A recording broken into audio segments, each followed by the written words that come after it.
You know when you're getting to the end of Module 2 Math on the SAT and bam, you hit a super hard geometry problem? Your heart starts palpitating, you feel nauseous, and you get super dizzy. Yep, we've all been there. The SAT geometry problems are some of the worst around. Well, in this video today, I'm gonna cover 3 of the most time-consuming, trickiest geometry problems that have showed up on the SAT. But before we get started, all of these problems I'm gonna cover are on page 282 of our brand new math workbook. What I would recommend is get your copy right now and try some of these problems along with me to ensure mastery. So a lot of times students will get out of the SAT and they'll say, oh, did you see that circle problem? It was so hard.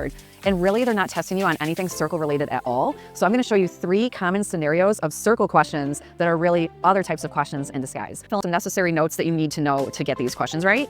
Tangent means it forms a right angle. Isosceles means it has 2 equal sides. So think 2 radii. That usually works well if you need to draw in a triangle inside of a circle. And a right triangle inside of a right triangle, typically they'll give you a right triangle and then they'll cut it into 2 smaller right triangles inside. They are all similar to each other. All right, let's look at these 3 different scenarios. We're gonna start with practice problem 1. So the first thing you're gonna wanna do is draw a picture. So it says a circle has center G. So let's draw a circle. And then we've got center G. And then it says points M and N lie on the circle. Well, we don't know where they lie, so I'm just gonna draw one here.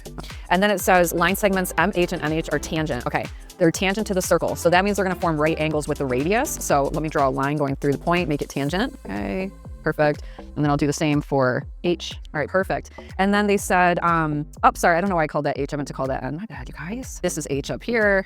Okay, it says the radius of the circle is 150 millimeters and GMHN is 3,500 millimeters. Okay, so I'm gonna make a quadrilateral. Essentially, it's gonna be this radius, and then HN and MH. So let me highlight this whole quadrilateral for you guys. We're really looking at this shape right here. They said the length of the radius is 150. So I'll label that 150 and that 150. Since they said the perimeter is that, well, that's, the whole way around the outside. I'm gonna do 3,500 minus 300 because that's the 2 radii. So I know what's left for HM and HN is 3,200. Now they wanna know what's the distance between G and H. Well, here's the funny thing. If I draw that line down the middle, okay, I have a right triangle here, I have a right triangle here. Well, we know that these triangles are congruent to each other because of the hypotenuse leg theorem. We know they share the hypotenuse. We know that one leg is the same. They're both 150. So essentially that means that HM and HN are gonna be congruent to each other. So I'm gonna take that 3,200 that was left over for them and I'm gonna divide that by 2. So each one of these is 1,600. And essentially then I just use the Pythagorean theorem to get the hypotenuse. So it's gonna be 150 squared plus 1,600 squared